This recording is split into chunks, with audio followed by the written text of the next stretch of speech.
Kevin Jordan is with us today on behalf of the Watertown Noon Rotary. Kevin, thanks for coming in. I appreciate you having me in. Topic is the concert in the park coming up soon. Yeah, it's that time of year again. Yep. So when is it, and how are the preparations coming along? Okay, so it's July 2nd. That's a week from Wednesday, and it's in the evening for the viewing audience that has never been there. It'll start at 5:30, and we've lined up everything that everyone expects every year. We'll have a full orchestra, outdoor stage, fireworks following that, entertainment before that, food vendors there.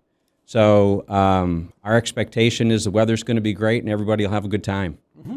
Now, what's the Rotary's role in it? Yeah, so Rotary raises all the funds for it, and we have two partners that we primarily work with every year. That's the Northern New York Community Foundation, and then the City of Watertown provides many of the logistics for the event that night. And so between the three of us, we organize that event every year. What's it cost to put it on? So this year it's around $38,000, and we do that through donations. I should mention that we have three major donors. This year it's Samaritan Medical Center, it's the Northern New York Community Foundation, and the Walker Family Community Fund. And you know, one of the things that maybe people don't realize is that former Mayor Tom Walker actually started this event decades ago, and it has continued all these years. And so, to his credit, the family continues to fund it in his memory, and we're happy to go out and raise additional funds to be able to cover all the costs for the event. And every dollar that's given goes to the event. Rotary takes no money for this. Mm-hmm. Kevin, what do you think this brings to the community? Well, you know, it does a lot of things. It has become kind of the premier beginning summer event, and we have always been blessed with great weather, and crossing our fingers that we continue to have that this year. But it gives the community an opportunity to turn out. Not everybody has ever had the opportunity to listen to a full 65-person orchestra. Certainly at an outdoor event under the stars, which this is, followed by a set of fireworks, great fireworks. And I think it also, for a lot of our Fort Drum families, especially who are new to the area, it gives them an opportunity to just sit beside people they don't know and get to know them, and just find out how friendly the Watertown community is. You just get a good feel when you come. You bring your chairs, you bring your blankets, you bring your picnic baskets, you pick your spot, and you just lay back and have a great evening being entertained. Mm-hmm. So people come in, how close can they get by driving, and what should they know? Yeah, so the logistics are worked out so that you can get parking directly across the road or just up the hill at the zoo. The city police, along with the city rec department, handle all the logistics for parking. It is a very safe, organized family event. The one thing that I will tell people is when everyone goes to leave, it takes a little while to get out of the park. But if you come fairly early, you will get a good spot, and you should be able to find parking. I've never heard anybody complain that they haven't been able to find it. And so come by 5:30, Double Barrel Blues Band will be playing prior to the orchestra. Orchestra will play at 8 o'clock, and fireworks will follow right after that, about 9:45. What orchestra is it? It is the Orchestra of Northern New York. And what's unique about that is that these are 65 people that are professional musicians that come from all over the North Country, that come together and play for people in the North Country. Wow, and is this the only event for which they do that? Or? They actually will play in Potsdam the next evening, and so they do make a circuit through. But we have had them every year now for since they've organized, and I think it's well over 15 years now. So this is like the creme de la creme of North Country musicians. Absolutely, yeah. And if you've never experienced an orchestra before, I would encourage people to come. Yeah. It's a great entertainment. Do they just come together and do it, or do they have a lot of rehearsals ahead of time? I don't know that for sure. I know they do some rehearsing, but you know, when you hear them, you would think that they rehearse all the time. I mean, these are very good trained musicians. Yeah. And of course, they have last year a brand new conductor, Mike Colburn, who has just done a tremendous job in terms of music selection for this year. And I don't want to spoil it. I guess you can go on their website and see, but You know, it's always highly anticipated. They will, for those who do anticipate it, be playing the 1812 Orchestra or 1812 Overture, and we will have the howitzers from Fort Drum to accompany that. That's kind of a... It's expected. It would have to be Yeah. there. Yeah. So how many people usually show up? Yeah, so I don't know as we ever get an exact head count, but we estimate somewhere between probably 3,000 and 4,000 people that come. Yep. And some of them come to enjoy the orchestra up on the hill. People do park at the lower sections of the park just to enjoy the fireworks. But, you know, if you want the full impact of what all is available, you should come up onto the park. You should park across the road and pick your spot and listen to Double Barrel Blues Band, listen to the orchestra, and enjoy the fireworks that are right over your head afterwards. Mm-hmm. Yeah. Do most people bring a chair, a blanket, or nothing? What's typical? You know, it's a little bit of everything. It's whatever you're comfortable with. Bringing a chair, a blanket, or just laying on the grass. I suppose. You are able to bring, and some people actually bring a little pop-up, especially if it's hot and sunny, just to keep a little bit of shade. Mm-hmm. We always ask people to be a little mindful of that so that they don't block people behind them and put them up kind of off to the side, which most people do. Yep. But there are people that arrive pretty early and want to get their favorite spot and be able to kind of set up and spend probably 4 or 5 hours there. Mm-hmm. So if you wanted to do that, what time would you get there? Well, the pre-entertainment will start at 5:30, so we do see people that start arriving around 4:30. Mm-hmm. So the exact location has not changed, correct? It is not. It's always on the hill, up on the hill, across from the monument, Thompson Park, overlooking the city. Yep, and they set the orchestra, there's a temporary, what do you call it, set up for the performance? Yeah, so we actually hire a stage company to come in. They put up a covered stage. They do the lighting, they do all the sound, and everyone sits at the hill in the slope in front of it. And so you can easily fit a few thousand people there, and every seat is a good seat there. It's kind of like a natural amphitheater. It really is, yeah. I know there's been talk from time to time about building something permanent. Hasn't there? There has been. I don't know what the logistics that would take to get that done, but for our event, we find anyway that if you're going to have an orchestra, bringing in that type of stage that we need for 65 people, being able to put together the type of atmosphere that they need to be able to play. We have the same company that does it every year, and they do a great job. They know exactly what the orchestra needs, and they know exactly what the setup is. So it works very well. And I think the sound quality, people say, is just tremendous there. Mm-hmm. So they do a mix. They'll do a mix of different kinds. Yeah, it'll be a combination of some patriotic songs, maybe some songs from some musicals. There's a little bit of entertainment for everybody, and I would say that from over the years, from what I hear, they're just a complete crowd pleaser in terms of the music they select and how they play it. Mm-hmm. What kind of food vendors will be there? We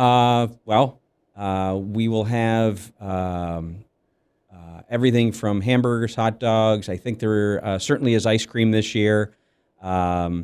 We don't serve any alcohol.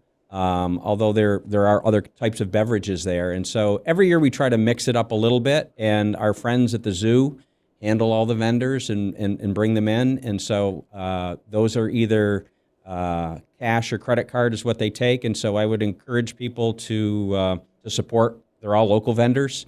And they come, they set up, and they're usually ready by 4:30, well before the entertainment starts. Mm-hmm. And so they're there all evening long. Mm-hmm. Are people allowed to bring alcohol? They can. It is a family event, and we always ask people, whatever you do responsibly. Mm-hmm. But none is sold there. Okay. So there's pre-entertainment. What's that? Yeah, double barrel blues band. Okay, yep. And we've had them over the years, and they're always a big hit. They play a little bit of blues, a little bit of rock. They always get people kind of fired up and ready for the rest of the entertainment during the evening. Mm-hmm. Yeah.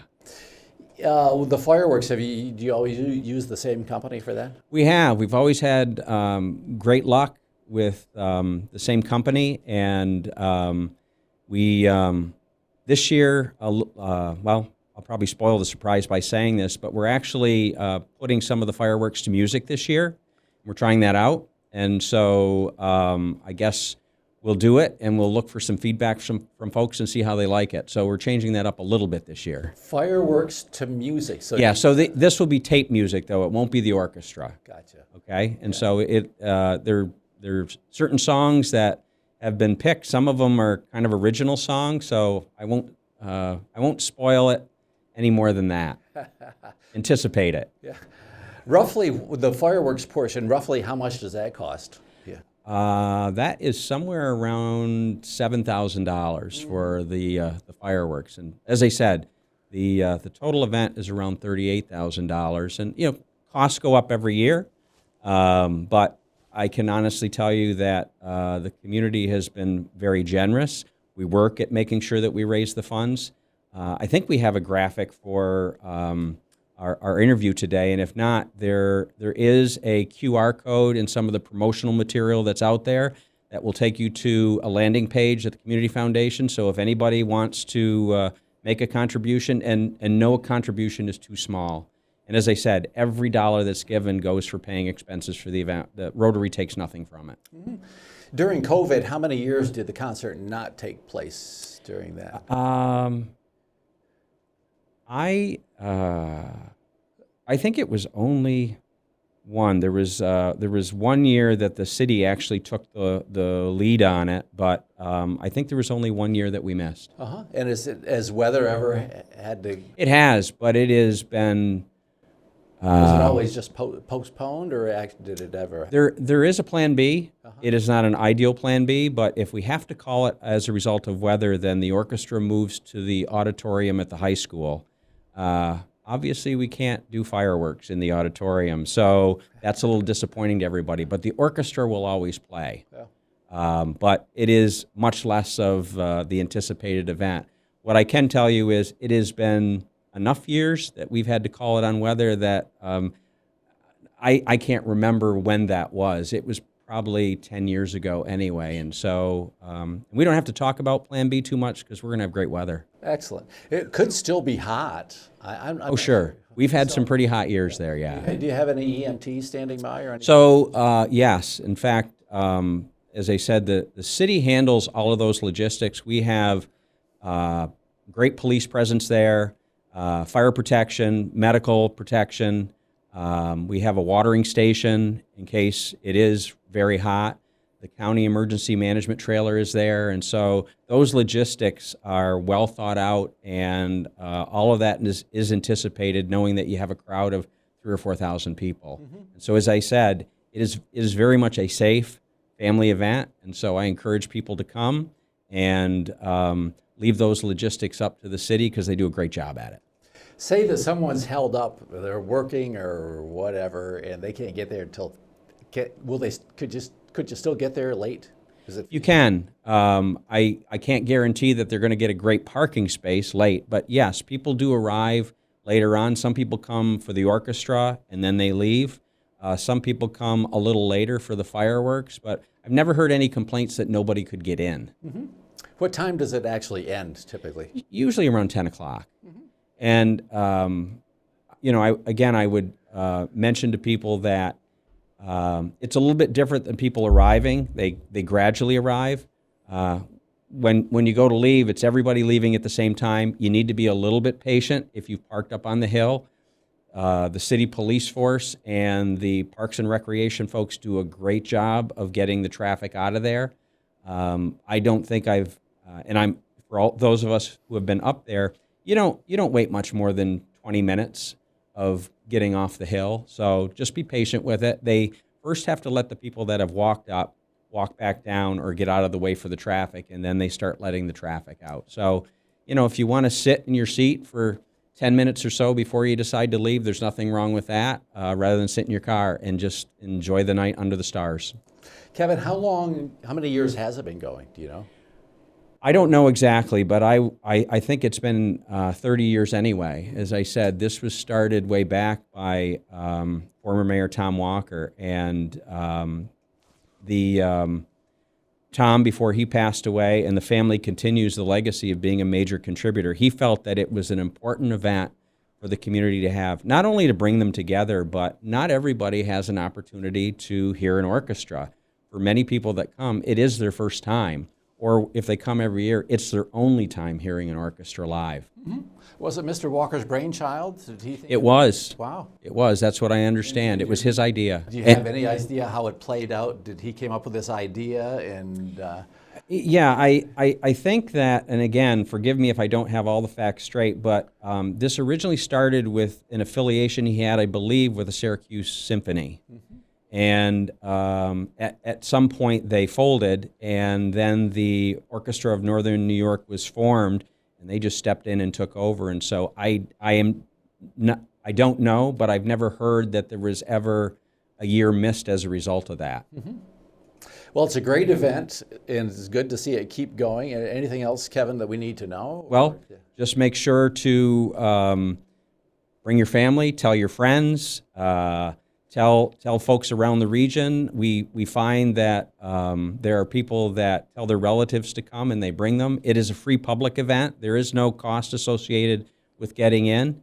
And just relax, enjoy the people next to you. And if you come, you're sure to have a great evening. Okay. And I want to give you one last chance to plug your major sponsors. Yeah, so it is organized by the Watertown Noon Rotary Club, along with the Northern New York Community Foundation and the City of Watertown. And our major sponsors this year include Samaritan Medical Center, the Northern New York Community Foundation, and the Walker Family Community Fund. And everyone else that contributes to it, we thank them as well. Kevin, thanks again for coming in. I appreciate you having me, John. Weather, let's cross. Absolutely. It's the only unknown we have, but we've always had good luck. Okay, good luck with it. Thank you.